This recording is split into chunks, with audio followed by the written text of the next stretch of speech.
Prav lepo pozdravljeni v oddaji Sledi korakov, ki jo snemamo v prijetnem okolju, prijetnem ambientu gostišča KUM Zagorje. Z nami je tokrat poslanec, VD, predsednik Nove Slovenije, magister Matej Tonin. Dobrodošli. Pozdravljeni. Je bilo veliko kavic danes? Jaz sem eno spil, mislim, da za to pozno uro je več kot dovolj. Ljudje so si pa privoščili različne kavice. Nekako ste svoj mandat predsednika stranke začeli s kavicami. Ja, v slovenski kulturi mislim, da je vabilo na kavo, vabilo na neke vrste neformalni pogovor. In ugotovil sem, da ima politika na neformalnih pogovorih, pa morda za kamerami ali pa niti ne v parlamentarni razpravni dvorani, mnogo več skupnega, kot pa se včasih zdi. In se mi zdi, da je Slovenija zdaj v neki takšni situaciji, kjer rabimo predvsem iskanje skupnih točk, tiste točke, ki nas povezujejo, združujejo, in ne predvsem iskanje razlik, iskanje stvari, ki nas delijo, morda ustvarjanje konfliktov. Tako da nekateri so se tem mojim kavicam posmehovali, moram pa priznati, da se je to na koncu razvilo v take neke lepe dogodke, najprej s temi predsedniki parlamentarnih strank, zdaj pa tudi širom Slovenije. Danes, kot ste že sami dejali, sem bil v Zagorju. In tudi ljudem so te kavice všeč, zaradi tega, ker niso to neka taka klasična politična predavanja, da bi prišel v neko dvorano, eno uro ljudem govoril, kaj vse boš naredil, ampak predvsem te kavice omogočajo, da se medsebojno pogovarjamo, da ti ljudje lahko direktno povedo, kaj jih moti, kaj jih teži, kaj si želijo, tak bolj pristen stik lahko vzpostaviš pri teh kavicah, kot pa na nekih formalnih srečanjih. In to je bila tudi poanta teh kav. No, vse v kavici sem tudi že napisal kakšno kolumno za Reporter in med drugim sem napisal, da ni v Sloveniji politika ali pa politike, ki bi mi dejal, s kom grem lahko, s kom ne smem iti na kavo, ali pa s kom lahko, s kom ne smem opraviti intervju. Tega pa se mi zdi, da je v zadnjem času kar precej napačno. Ja, se mi zdi, da so strasti v političnem pa tudi v medijskem svetu preveč razgrete.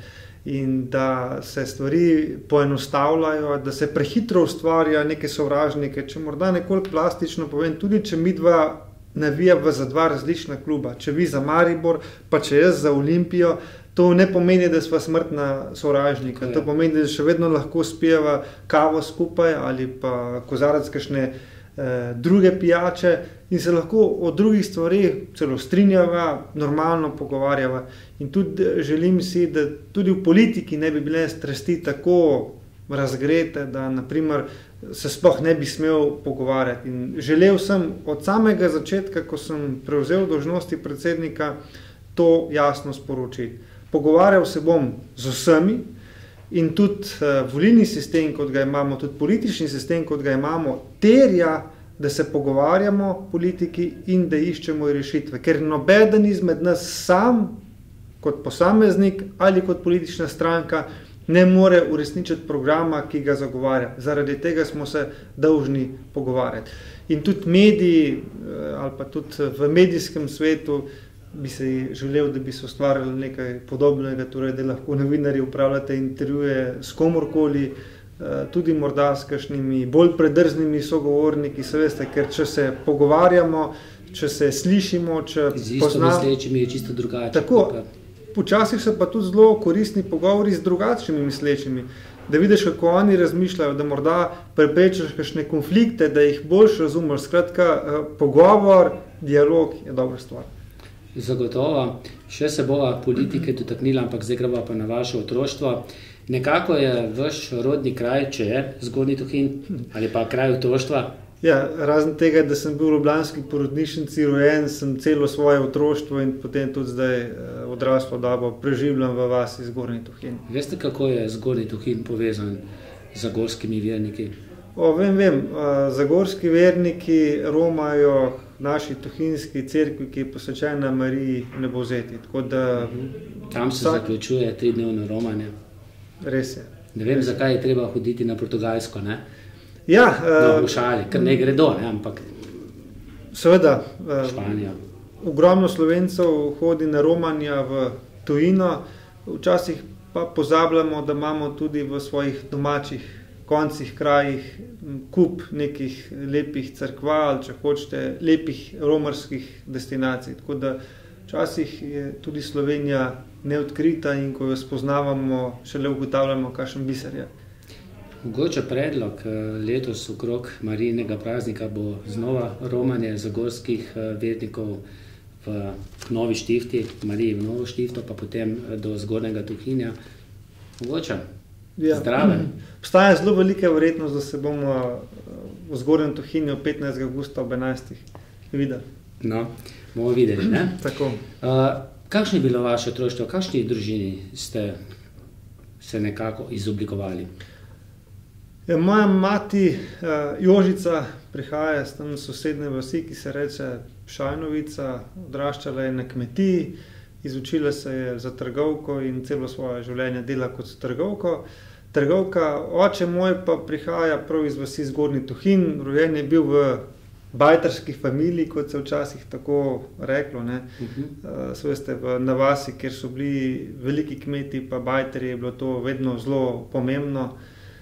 Tudi z tega naslova smo večkrat poslušali zgodbe moje babice, njegove mame, kako je bilo včasih težko, ko je bilo potrebno delati v taborhu, kot se je takrat reklo, ne, da se je včasih delalo po cel dan za hleb kruha, za liter mleka in podobne stvari. Skratka, stvari so bile popolnoma drugačne, kot so danes. Moj oče se je izučil za avtomehanika in recimo prvih 20 let je delal v tovarni Titan, ki je znana po ključavnicah, drugih 20 let je pa bil voznik kamiona na kamniški komunali. Tako da sem odraščal v neki taki skromni delavski familiji, tipični za kar precejšen del Slovenije. Moram priznati, da sem imel izjemno lepo otroštvo, čeprav nismo imeli kaj veliko. Sam? Ne. Imam še 2 sestri dvojčici, ki sta obe mlajši 3 leta.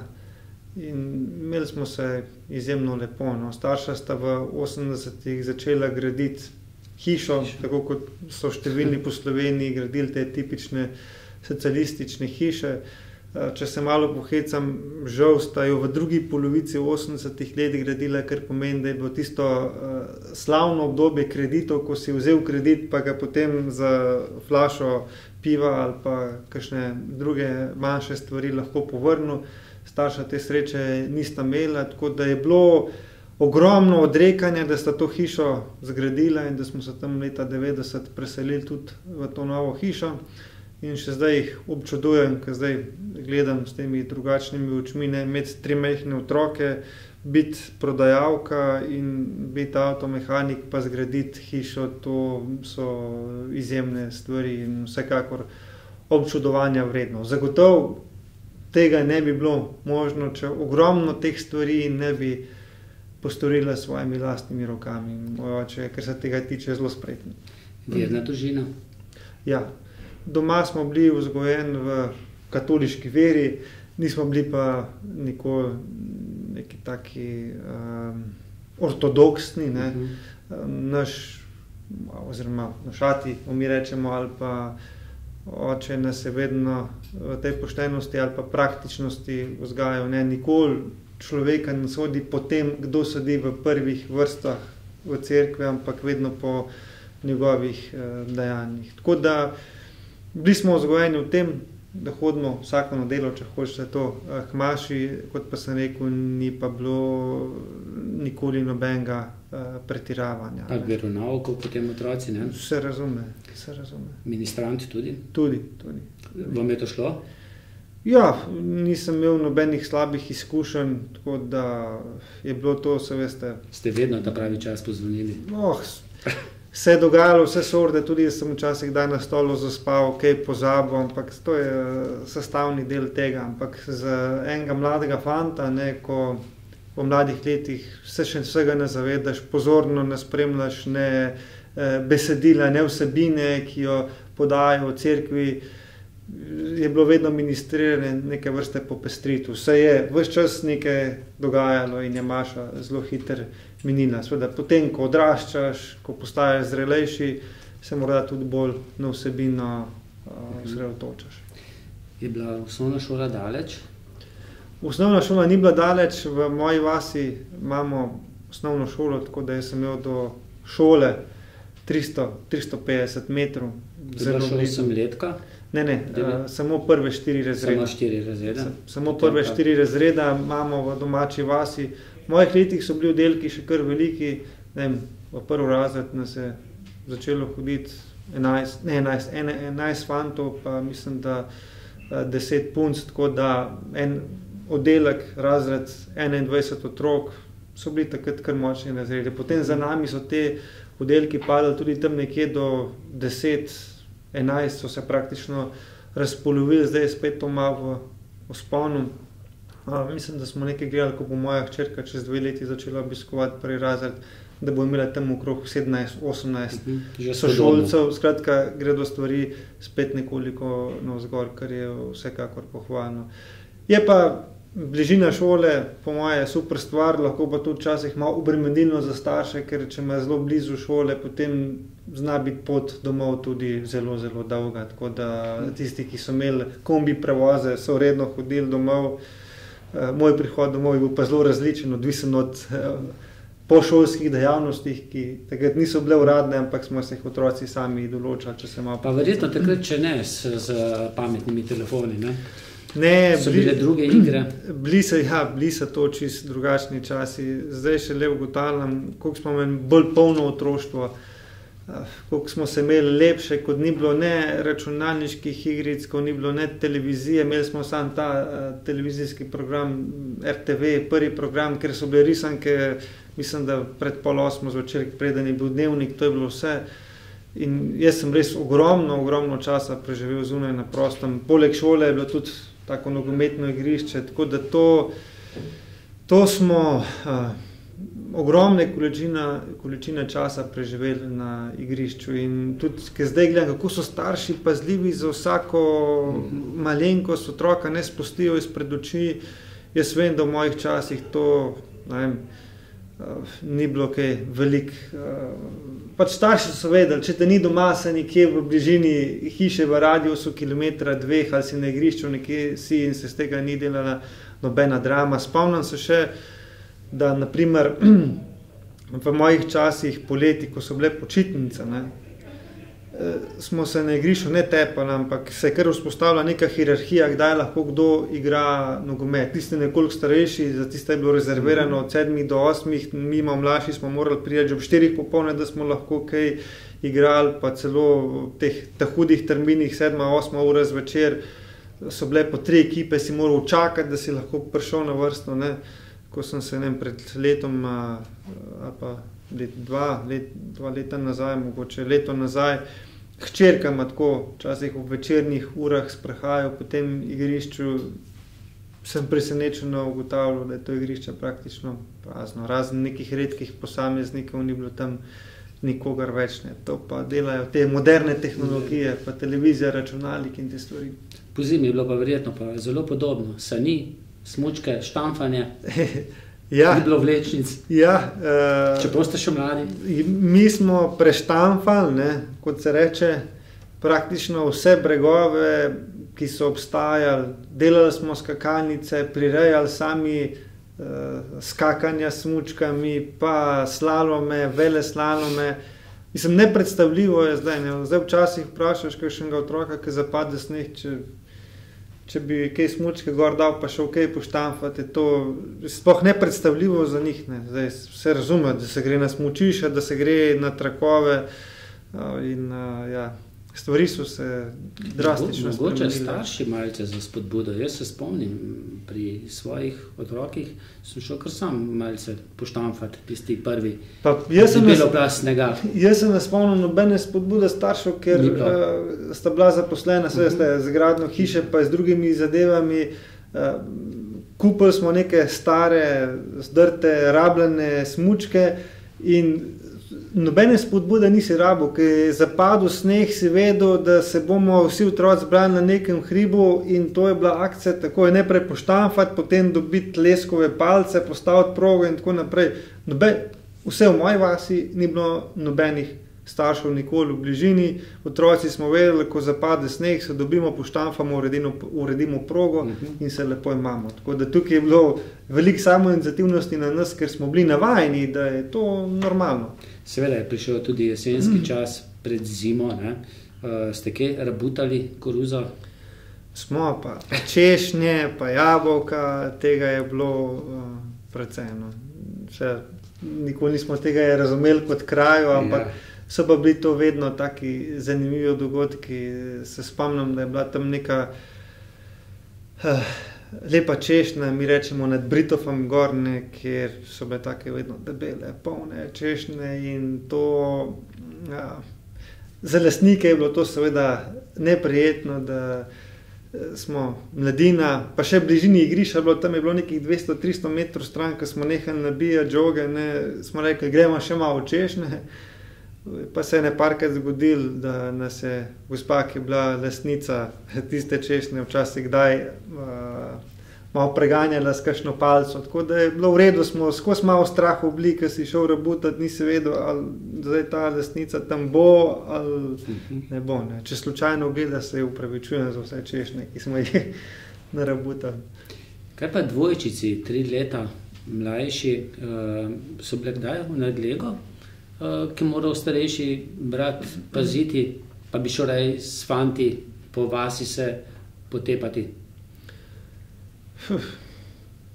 Morda, veste, ker si mulc, si vedno želiš družiti s svojimi sovrstniki in ti je vedno bilo odveč, če so ti starši naložili, da moraš pospraviti sobo, pospraviti stanovanje, da moraš na vrtu kaj urediti, tudi če moraš paziti svoje mlajše sestre. To je bilo vedno, kako se tega čim prej losati, opraviti in da si lahko šel žogo nabijati s svojimi sovrstniki. Mislim, da je to v krvi vsakega mladega, ampak nimam nobenih takih slabih spominov na pazanje svojih sester. Spomnim se enega dogodka enkrat, ker so bile še čist mehni dojenčici, pa za mati je to obremenito, 2 hkrati. Ja. Ko je dojila eno, včasih je mene malo zapustila, da sem se jaz s to drugo ukvarjal in enkrat pa sem naredil cel incident, ker sem v flaško, ki sta jo imele, jo odprl, ne vem, kako mi je to pri 4 letih uspel, odprl in noter nalil sok, Tako da in sem potem tisto stvar dajal sestri, mleko zmešano s sokom, tako da je moralo biti zelo gabno. Pa verjetno kakšni krči potem zvečer, ne? To se ne spomnim, ali so bile kakšne težave, ampak obe 2 sestri sta kljub mojim napakam ali pa takim prijetnim dogodivščinam preživele, sta danes zdrave punce. Se je tu zaključil 4. razred, potem pa v Kamnik, osnovno šolo? Ja, jaz sem bil še taka generacija, se veste, občina Kamnik je velika in iz podeželja smo učenci prihajali v Kamnik od 5. razreda dalje. Sem hodil na osnovno šolo Toma Brejca in mi smo imeli tiste slavne krpane, smo rekli. To je bil tak avtobus na pregib, verjetno ga poznate, neki zdrti avtobusi so dali tam v molariji, ker smo vse mogoče stvari noter počeli. In so tudi zanimivi dogodki se okrog te vožnje od Tuhinja, Tuhinjske doline v Kamnik dogajali. Veste, vožnje vsak dan trajale pol ure v eno smer, pol ure nazaj. Imeli smo še takrat izmenski pouk, popoldne do povdne. Tudi taka zelo jasna hierarhija se je na teh avtobusih vzpostavila, tako da tisti fantje v 8. razredu so sedeli na zadnjih sedežih in jaz ne bom nikoli pozabil dogodka, ker sem začel hoditi v 5. razred in seveda nisem poznal te hierarhije, kdo kje sedi. Bil sem pa navajen iz 4. razreda, ker smo bili pa mi fanti, ta glavni džeki, ker smo hodili takrat mi na te šolske izlete, s to našo podružnično osnovno šolo smo mi fanti iz 4. razreda vedno sedeli na zadnji klopi, na zadnjih sedežih avtobusa. In potem, ko sem šel v 5. razred in v tem ko grem prvič na avtobus, po moji stari navadi, grem jaz direktno na zadnji sedež. Ne? In se me zdaj čudem, pa kako je to vse zadnji sedež prazen, tukaj spredi pa taka gužva. Ne? No, 2 postaje naprej so prišli v Šmartnem gor fantje, ki so bili starejši, 8. razred, no, in ko so me tam zagledali, ni noben nič vprašal, samo 2 sem dobil za pa podmrš naprej na avtobus. No, in potem nisem več skušnjal, da bi se tam na zadnje sedeže usedel. Ja. Tako da so bili zanimivi to časi, tudi tako smo bili malo posebni, se veste, ker so prišli učenci iz podeželja, so nas vedno te Kamenčani včasih malo podcenjevali, pa se tako podcenjujoče do nas obnašali, ampak mi se nismo dali. Smo bili borbeni in smo se vedno borili zase. Tako da, ja, 5. pa 6. razred, potem smo pa dobili mi svojo osnovno šolo v Šmartnem v Tuhinju, je pač rečemo nekaj sredi Tuhinjske doline. In pa smo se pa preselili, ja, iz Toma Brejca, smo pa Tuhinjci dobili svojo osnovno šolo. Kaj pa potem šolanje naprej? Ste imeli že izoblikovano, že v osnovni šoli, kaj boste? Ne, da bi rekel čisto detajle, v osnovni šoli mi je šlo relativno dobro, ne, in sem se potem upisal na gimnazijo Rudolfa Maistra v Kamniku. Po gimnaziji, mislim, nekje sred gimnazije sem kar točno vedel, no, kaj si želim, tako da potem ni bilo teh problemov. In kaj je bilo po gimnaziji? Na nek način me je politika zelo zanimala pa razumela. K temu je svoje dodajal tudi moj oče, ki je bil, rečemo temu, lokalni politik, če se to sme temu reči tako. No. Bil je občinski svetnik, tako da nekateri fantje so s svojimi očeti gledali skupaj nogometne tekme, košarkarske tekme. Jaz sem pa s svojim očetom veliko teh političnih oddaj pregledal, od Dnevnika do drugih oddaj, ki so takrat na televiziji obstajale, in je bilo neko naravno zanimanje za politiko. V politiki smo se tudi dovolj ali pa precej pogovarjali doma. Tako da vse te stvari so pripeljale do tega, da me je politika zanimala, in študij politologije se je zdel neka logična posledica, tudi zato sem se potem upisal na fakulteto za družbene vede. Je oče tudi vedno se strinjal s tem? Ni nikoli rekel, politika je k? Ne. Pri nas ni bil tak podcenjujoč do politike zgrajen. Oče je vedno rekel, da politika je v svojem bistvu nekaj dobrega, delati za skupno dobro, da se skupnost lahko boljše in lepše razvija. Sploh potem, ko se je lahko, ne? Ja. V samostojni Sloveniji, demokratični Sloveniji prej. Okay. Ja, vsekakor, ja. V prejšnjem režimu je bil moj dedek zaprt, ne? Tako da ni bilo kakšnega resnega takšnega pozitivnega navdušenja nad bivšim režimom. Tudi zato je bilo potem logična posledica, da se... Kdaj je govoril, zakaj je bil zaprt? Ja, ni nič kaj nikoli veliko hotel o teh stvarih govoriti. Jaz sem potem, žal je tudi zelo hiter umrl. Jaz sem bil takrat star 10 let, ko je on umrl, da seveda premajhen, da bi te teme še premlevala. Žal ga je rak zelo hitro vzel, no, če zbolel je za rakom in tudi zelo hitro potem umrl. Najverjetneje, če bi še nekih 10-20 let živel, tudi ko bi jaz odraščal, bi me te teme mnogo... Marsikaj vprašali, ne? Marsikaj vprašal. Tako pa ga žal nisem mogel, ker takrat sem bil še premajhen. Sem pa zdaj v kasnejšem obdobju zbral vso dokumentacijo, ne, kaj se dogaja ali pa zakaj mu je bilo sojeno, pa kako so se stvari obračale. Tako da poznam zgodbo. Ne. So pa seveda z tega, ker je bil moj dedek oziroma oče od mojega očeta zaprt, je tudi izredno družina trpela, pa potem so bile določene prepovedi zaposlovanja. Je bilo to politično potem? Ja, na nek način je bilo politično. Ja. Kako ste pa spoznali svojo zdajšnjo ženo? Je tudi iz vašega konca? iz sosedne vasi se večkrat pohecam iz drugega hriba. Sta se že družila v otroških letih? Moja žena je 5 let mlajša. Ja. Se pravi, za zdajšnje razmere se bo kdo čudil, ampak ko je bila ona 16 let stara, jaz pa 21, sva midva začela uradno hoditi. In moja žena je moja prva punca, jaz sem pa prvi fant od moje žene in tudi sva se na koncu poročila po 7-8 letih, ki sva hodila. Ne vem, kje sem prebral, da ste bili malce nerodni. Malo sem bil neroden. Jaz, če svojih lastnih izkušenj govorim, hvala enako, ne? Priznam, da sem bil neroden, tak neroden romantik.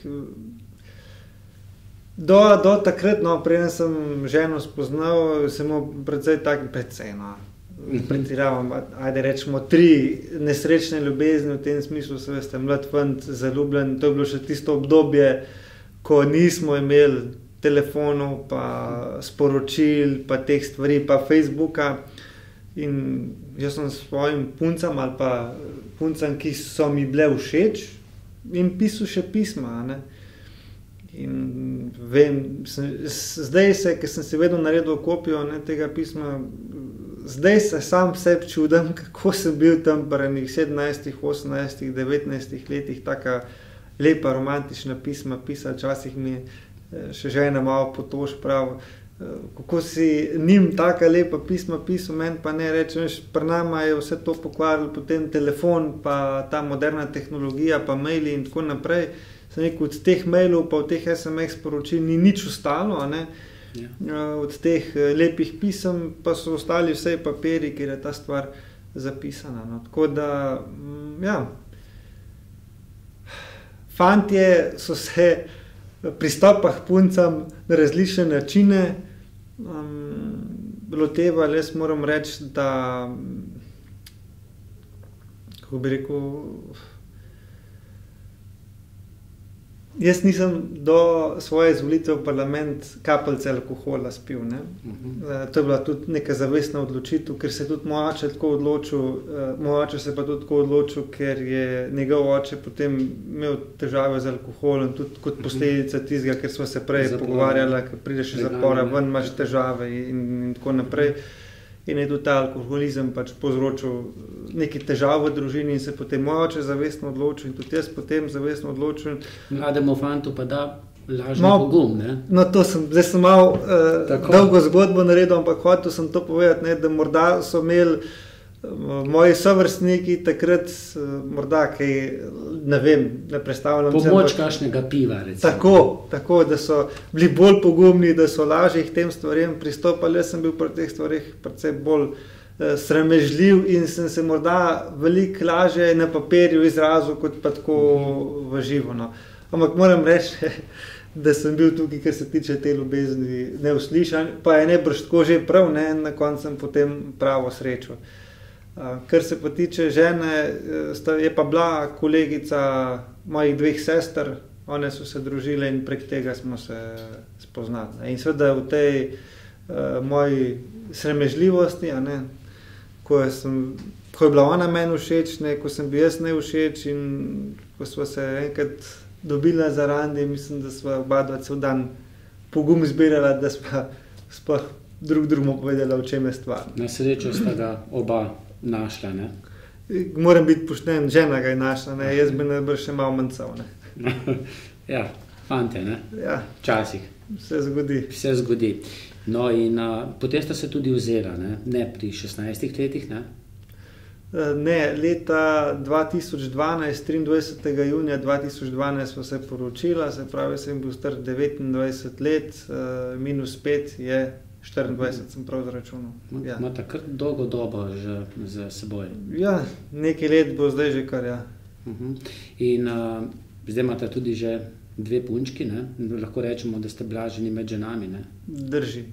Imam 2 hčerki, najmlajša je bila oktobra stara preteklo leto 2 leti, ne? Prav, rečemo 2 leti pa še nekaj mesecev, starejša Julija je pa 4 leta in še nekaj mesecev. Tako da zdaj smo v takem zelo turbulentnem obdobju.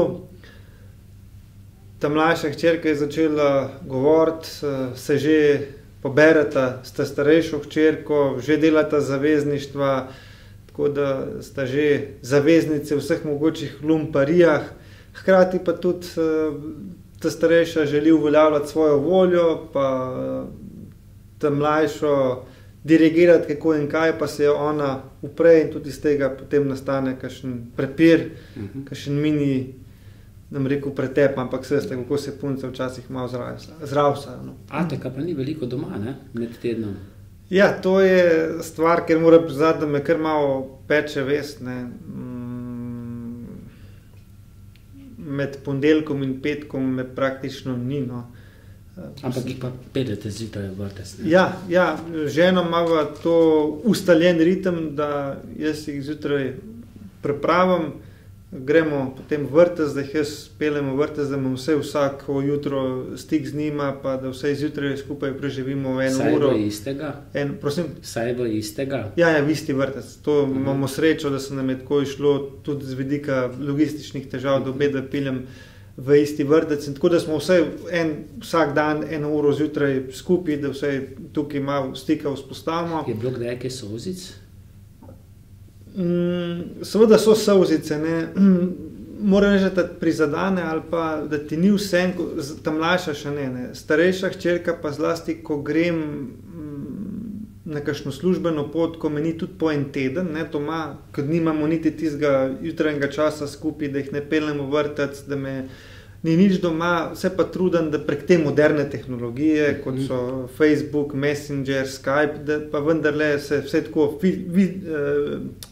vizualno vidimo, se veste, to zdaj tehnologija vse omogoča in takrat pa, ko ta starejša hčerka malo pojoka, ne, če šati, kdaj boš domov prišel, te pogrešan, te pa stisne, ti ni vseeno, ne, in se včasih vprašaš, a je vredno vse skupaj, ne. Ker vedno imam v glavi, ne, izkušnjo Lojzeta Peterleta, njegovi otroci so moji sovrstniki, tako da... Njega pa ni bilo veliko doma. Ja. Takrat se je Slovenija delala. In recimo njegov sin je približno toliko star, kot jaz, in meni ni bilo nikoli jasno, zakaj on vedno svojega očeta kliče Lojze, ne. Mi smo Ati klicali, ne Lojze, ne po imenu, ne. Potem, ko začneš razmišljati, ne, ti je jasno, ne, da praktično oni so odraščali brez očeta, Slovenija ga je takrat potrebovala, otroci so zrasli in danes je tako, kaj je, ne. In tukaj si ves čas v glavo ubijam, Matej, bod previden, ne, da ne boš naredil napake, da bodo otroci odrasli brez tebe, brez da bi te sploh poznali. Da vas ne bodo klicali Matej, ne, tako, se malce šali. Ne, ampak to je dejansko realna opcija. Tudi zaradi tega sem rekel, stranka, ki je blizu družinam, ker Nova Slovenija je, ne, mislim, da je dolžna tudi poskrbeti za moj delovni čas na način, da vse ob sobotah in nedeljah, če ni nujno, da mi ne umeščajo nekih službenih obveznosti, da vse 2 dni v tednu lahko se posvetim družini. Pa skupni dopusti. Tako, ja, ker se pa zavedam, da vse je to, strokovnjaki pravijo, da teh prvih 7 let po odraščanju otrok je ključnih, ne, da tam se morajo vzpostaviti prave avtoritete, pravi odnosi, da potem, kar je po 7 letu, je nemogoče popravljati, da se karakter otroka in vse te zadeve gradijo do 7 leta. Tako te stvari poskušam imeti ves čas v glavi. A mi bo uspelo ali ne, Bog ve, ampak maksimalno se bom pa po svojih zmožnostih potrudil. Je dovolj eden v politiki, v družini? Več kot dovolj. Sem zelo hvaležen in zadovoljen, da ženo politika ne zanima in da se doma tudi politike ne pogovarjava. Se da to? Ja, se da. Mogoče žena, če vidi, da sem kaj potrt ali pa da me recimo kakšna stvar bremeni, vpraša, zakaj gre, ampak drugače pa nikoli ne vrta, ne. Ker morate razumeti, da ko si od jutra do večera vsak dan v politiki premlevaš ene in iste stvari, se ukvarjaš z zelo podobnimi stvarmi, da je potem še domov ob 9 zvečer prišel pa delal cel dan vsako obnovo, kaj si počel in kaj si delal, imaš poln kufer in tukaj sem zadovoljen, da žena nima nekih nepolitičnih ambicij, niti je politika ne zanima, tako da se lahko o drugih stvarih pogovarjava. Ker, če pogledate malo politike, zelo veliko krat pri politikih nastane težava, takrat, ko se kakšen zakonski partner, mož, žena, začne v politiko, kaj preveč utikati, ukvarjati, pa svetovati in podobne stvari. To, ker imam jaz izkušenj, se je vedno skazalo kot slabo. Sta se pa verjetno kaj v politiki pogovarjala takrat, ko je prišlo do tistega glasovanja, ko ste bili na poročnem potovanju? Ja. Takrat ni bilo glih lepo, ne? Ne, takrat ni bilo. To je, bom rekel, poleg mene tudi za mojo ženo to izjemno neprijetna izkušnja in ima slabe spomine na tiste čase, ker bile so razne grožnje in ne vem, če sem že jaz, moram biti na te stvari pripravljen in to sestavni del tudi mojega poklica, to za mojo ženo ni bilo takrat za njo tudi obremenjujoče vse te grožnje. Vam je bilo težko nekako na predsedniškem mestu zamenjati Ljudmilo Novak, čeravno ste bili nekako naravni naslednik. Vse tako se je ves čas zdelo, ne, da boste vi tisti, ki boste vajeti strankinih rok naprej vodili. Sam se veste, kako je v politiki. Ne? Tisti, ki je najbolj predviden za neko stvar, ponovadi gre vedno stvari mimo njega ali drugače. Bili smo presenečeni vsekakor, da je Ljudmila odstopila. Nismo pričakovali zaradi tega, ker je še decembra bil dogovor, da gremo tudi na te državnozborske volitve z njo. Mislim, da so njo najbolj osebno potrle tiste javnomnenjske ankete, ki so bile delane januarja letošnje leto in ki nam niso najbolj kazale. In da je rekla pred takrat najožjo ekipo, da enostavno v takih okoliščinah nima smisla, da ona se je resnično iskreno trudila. Mislim, da je v predsedniški tekmi ni naredila nobene napake, pa kljub vsemu se je potem zoper njo sprožil nek stampedo. In malo je takih politikov, kot je bila ona, ne, da ni ustrajala za vsako ceno. Ne. Ona bi lahko rekla, grem do konca, pa karkoli bo, ampak je zmogla ta nek širši uvid, da je rekla, lejte, jaz ne vidim smisla, da na teh stvareh ustrajam, če zgodbe ne moramo obrniti v pozitivno smer, bolj da to naredimo danes, kot pa jutri, ko bo morda prepozno. In ko nas je 21. januarja letos seznanila, da bo odstopila, je bil za vse šok in potem, ko se začne iskati, kdo bo pa zdaj za njo prevzel, ko je kolega Horvat s prstom pokazal name, me je zagotovo tudi stisne. On je bil med kandidati, ne? Ja, tudi on je bil med kandidati. Kot starosta v vsekakor, kot izjemno priljubljen poslanc, kot poslanc z izjemnimi izkušnjami in kot dotedanji podpredsednik je bilo logično, da je predsednica najprej njega prosila, če bi on prevzel stranko. In je tako rekel, da ne. In je rekel, jaz vidim Mateja. In seveda potem te stisne, ne, ker eno je svetovati predsedniku, biti tik ob njemu, drugo pa je biti za vse stvari odgovoren sam.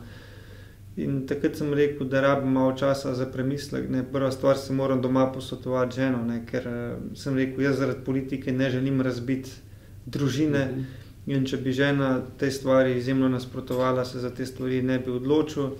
Potem sem prosil tudi, če se za to odločim, ali si bom lahko sam sestavil ekipo. In tretja stvar, za katero sem tudi prosil, sem rekel, lejte, če me boste vsi pri teh stvarih absolutno podprli.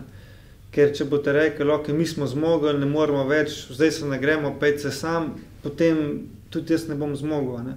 Če bomo pa vsi skupaj se naprej trudili, ne, da po kolesarsko se izrazim, da samo zamenja tisti, ki vodi čelo, ki mora malo več narediti zaradi tega, ker ima največ upora in tako, da samo vodilnega kolesarja zamenjamo, ampak bomo pa še vedno v koloni skupaj naprej kolesarili, potem sem to pripravljen narediti. In ko je predsednica rekla, seveda, jaz ti bom z vsem znanjem, z vso močjo pomagala, te tudi podprla, ko so se temu pridružili tudi ostali kolegi, sem pač rekel, če je to in ko me je podprla še žena, skočiš v bazen in si prisiljen plavati. Vedeli pa ste na nek način, v kakšen bazen skačete. Tu mislim pa predvsem na to sprtost ali pa razklanost teh pomladnih strank.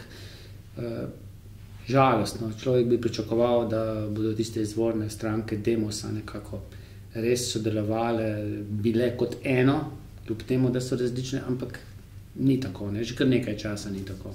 In to se tudi čez noč zagotovo ne da popraviti. Veliko nekih zamer verjetno tudi vzadaj ostaja. Ja, veste, ko dobiš otroke, se ti prioritete malo spremenijo. Dokler si brez otrok, se v svet vrti okrog tebe. Ko jih dobiš, se ti spremenijo. In zato pravim, da mene zanima prihodnost. Ne? Mene zanima, kako bosta moji hčerki živele v tej Sloveniji, ali bodo ostale, kakšna bo to država, bodo na njo ponosne in podobne stvari. In ko razmišljaš o teh stvareh, veš, da je za to prihodnost nekaj potrebno postoriti in da se samo od sebe ne bo nič zgodilo. In da bi se res kaj zgodilo, so vsi konflikti odveč. In če politika sprta med sabo onemogoča, da bi res karkoli konkretnega naredili za to prihodnost. In zato se mi je zdelo zelo pomembno, da se politika začne med seboj pogovarjati in da se osredotoča resnično na bistvene zadeve. Da je treba nebistvene stvari, kakšne pretekle zamere enostavno pozabiti, odmisliti. Ne? Kaj je kdo komu rekel, kdo ima koga rad, kdo koga nima rad, mora iti v drugi plan. V prvi plan mora priti način, kako bomo v tej Sloveniji resnično poskrbeli, da bodo ljudje od svojih plač pa penzij lahko živeli. To mora biti osnovno poslanstvo, osnovna misija in zagotovo vsaka stranka sama tega ne more storiti, ampak potrebuje še dodatne partnerje, vsej 46 glasov v parlamentu, da to lahko stori. In tudi zaradi tega, takoj ko sem prevzel dolžnosti predsednika, sem rekel, da želim biti odprt za vse, da se želim pogovarjati z vsemi in da bomo sodelovali s tistimi, s katerimi se bomo lahko o ključnih prioritetah, ki čakajo v Sloveniji, tudi dogovorili. In to je bila moja osnovna politika in za njo stojim, ker verjamem, da Slovenija potrebuje predvsem politike, ki se bodo pogovarjali in iskali rešitve, ne politike, ki se bodo med seboj metali kolena pod noge in se napadali. Dejali ste 46 glasov, to je v Sloveniji en glas več od večine. Ampak tudi ne kot ena stranka, ampak več strank. Kar nekaj držav na svetu je, tudi naša sosedna Madžarska, kjer ima ena stranka tako rekoč po teh zadnjih volitvah ustavno večino v državnem zboru, v parlamentu. Jaz sam ne vidim to kot nekaj zelo dobrega. Kako vi gledate na to? Je dobro, da ima ena stranka toliko moči v svojih, pa tudi če je dobra, v svojih rokah? Volilni sistemi so od države do države različni. Politični sistemi seveda so različni. Imate države, kjer imate samo dve stranki praktično in se na oblasti izmenjujete, ena in druga. Imate države kot je Slovenija, kjer imate proporcionalni volilni sistem in imate več različnih strank. Imate prednosti in slabosti takšnih in drugačnih sistemov. Večinski sistem, kjer imate neverjetne ali pa zelo velika verjetnost samo dve stranki, pomeni, da so konflikti neverjetneje večji, ker imate dve glavne grupacije, ki se med sabo dajata po dolgem in počez. No, pa to je še kar dobro, če ni velike razlike med njima. Ja, se strinjam. Ne? Če se seveda izmenjujete na oblasti in v zrelih demokracijah, to zagotovo imajo. Seveda ta večinski volilni sistem ima negativno stvar to, da poveča konflikte v družbi, hkrati pa tudi naredi lažje sestavljanje vlade. Če imate vi samo eno stranko, ta stranka lahko sama sestavlja vlado, vlada tako kot želi in so stvari jasne. Pri proporcionalnem volilnem sistemu, kakršnega imamo v Sloveniji, v parlament pride več strank, pomeni, da je tudi več različnih interesov v parlamentu zastopanih in za vsako koalicijo je potrebno narediti nek kompromis. Z vidika vladanja je to morda težko, pa včasih tudi nejasno, z vidika konfliktov je pa ta stvar nekoliko manjša. Po moji oceni bi za Slovenijo bil najbolj primeren kombiniran volilni sistem, kar pomeni, da bi polovica poslancev bila izvoljena z večinskim sistemom, tako kot so župani. Tudi na Madžarskem je zelo podobno, ne? Tako je, ostala polovica pa preko nacionalnih list. Kaj pričakujete od teh volitev? Bližajo se, nekako volilne prognoze kažejo, da zagotovo v državni zbor prideta dve desnosredinski stranki, SDS pa vaša stranka, druge, veliko jih je zdaj na tej desni sredini, se bodo močno morale še potruditi, da pridejo, da prestopijo ta 400-odstotni prag, da pridejo v državni zbor. Kaj mi povedujete? Rad bi zelo jasno sporočil, ne, da demokracija nima alternative. Ker v sedanjem času, ko so ljudje nezadovoljni, se včasih reče, a ne bilo boljše, da bi imeli kar enega diktatorja, pa da bi po svoje naredil, pa da se ne bi v parlamentu kregali, ampak to je zelo nevarno. Pejte pogledati zgodovino, pogledajte vse posod po svetu, kjerkoli imajo diktatorja, so stvari povezane s prelivanjem krvi, s kršenjem človekovih pravic in tako naprej. In na koncu se sistem sesuje, ne? Slejko prej. Vsak sistem, ki temelji na zatiranju, na dolgi rok propade. Tako da že Churchill je rekel, demokracija je žal slab sistem, ampak boljšega še nismo iznašali. Tako da pod ena ne bi rekel, demokracija je še vedno najboljše, kar se nam je lahko zgodilo, in osnova demokracije so volitve. In drugo sporočilo, ki bi ga zelo rad dal, je, da ljudje ne nasedajo floskulam, da smo vsi politiki isti. Nismo. To zlasti širijo tisti, ki želijo čim nižjo volilno udeležbo, pa ki želijo, da ljudje ne bi o prihodnosti odločali, ne? Ker na volitvah odločamo o prihodnosti. In govoriti, da smo vsi isti, je nekaj podobnega, kot da bi rekli, da zato, ker je iz ene vasi en kriminalce, pa cela vas so kriminalci. Zagotovo so v politiki tudi gnila jabolka, pa slabi politiki. Ampak zaradi tega reči, da smo vsi isti, enostavno ni pošteno, pa tudi ni dobro za razvoj države. Mislim, da se je, prepričan sem, da se je volitev potrebno udeleževati in da je svojo odločitvijo pač treba povedati, kakšno državo si želite. Vsaka stranka predstavlja neko vizijo, kako državo si želi, in tista, ki vam je najbližja, tisto dejansko izberete. Jaz nikoga ne nagovarjam, dajte samo nas, samo mi vse vemo pa znamo. Ni res, ne? Jaz samo pravim, da ljudje ne gredo na volitve in voljo za tistega, ki čutijo, da jim je najbližje. Ker samo na takšen način, da bomo začeli o svoji prihodnosti soodločamo pa na vsaka 4 leta se bodo stvari tudi začele dejansko spreminjati. In še tretje sporočilo, ki bi ga rad dal, ne morajo pa ljudje pričakovati, da bodo delali ene in iste stvari, pa pričakovali druge rezultate. To pa ne gre. Ne?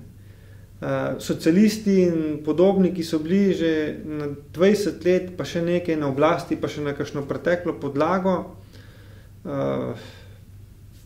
težko je verjeti, da bodo čez noč se spremenili. In želim si, da bi ljudje končno dali priložnost tudi nekoliko mlajši generaciji politikov, ki nam ne gre samo za penzijo, jaz imam do penzije še zelo daleč, ampak ki želimo dejansko se tudi dokazati, pa nekaj konkretnega narediti, ker se zavedamo, da bomo morali najprej mi še precejšen del življenja v tej državi živeti in na koncu tudi naši otroci. Tako da je v našem interesu, v interesu mlajših politikov zagotovo, da naredimo vse, kar je v naši moči, da to državo premaknemo naprej. No in del tega ste opisali tudi v tej knjigi Upanje za Slovenijo. Drži. Eno izmed teh 2 knjig, bomo mi v tej oddaji tudi podarili, in sicer tako, da vsi tisti, ki boste všečkali to oddajo na mojem Facebook profilu, kaj komentirali, kaj dodali, tudi kaj predlagali za kakšnega mogoče novega gosta, boste potem šli v žreb in nekoga bomo potem izžrebali in mu poslali to knjigo. Gospod Matej Tonin, hvala za to gostovanje v tem prekrasnem ambientu gostišča KUM. Čakajo vas težki tedni, ne samo vas, vse druge politike tudi verjetno družino, ker boste malce manj doma. Verjetno je pa na vseh nas, pa da res gremo na volitve in izvolimo tisto, kar mislimo, da nam ustreza. Vse zato pa imamo demokracijo. Točno to. In tam, kjer je volja, tam je tudi pot. Hvala še enkrat.